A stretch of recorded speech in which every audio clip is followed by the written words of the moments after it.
Put a finger down if one time you went on a date with this Muslim guy from Lebanon, and as soon as you get there, you go to give him a hug, and then he's like, oh no, I actually can't touch you. Before I can touch you, there's a certain ceremony that we have to go through my religion as a token of respect, a sign of respect. So you're like, okay, seems weird, but okay. So then he says a bunch of stuff in Lebanese, and then he makes you repeat after him a phrase in Lebanese, and then he's like, okay, now I have to give you something as a token of my respect. So like, what do you want?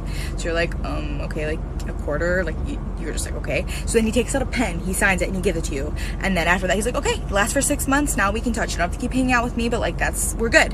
So you're like, okay. So then you get home and you just feel really weird about it. So you end up reaching out to your other Muslim friend and you're just like, hey, what just happened to me? What did I just get myself into?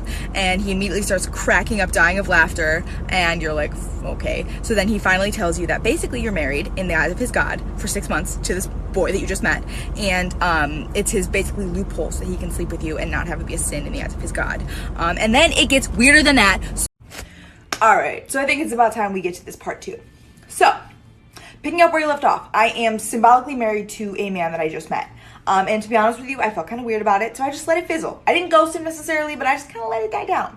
Fast forward, about a month later, I meet another guy at a club who turns out is also Muslim, and he wants to hang out, but he's acting like he can't touch me. So I was like, okay, I have to ask you, here's the situation, is this part of your religion?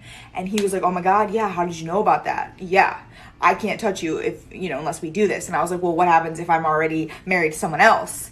And he was like, oh my God, you are? Like, do you mind if I ask who? So I tell him. 5 minutes later, he sends me a picture, and it's him. And I was like, yeah, that's him. And he was like, that's my roommate.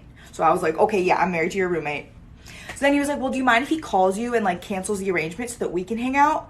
And I was like, okay, well, I don't want to get married again, but like if I can get divorced, like that'd be good. So I was like, yes, have him call me. So he calls me, he makes weird small talk, he says something, and now I'm divorced.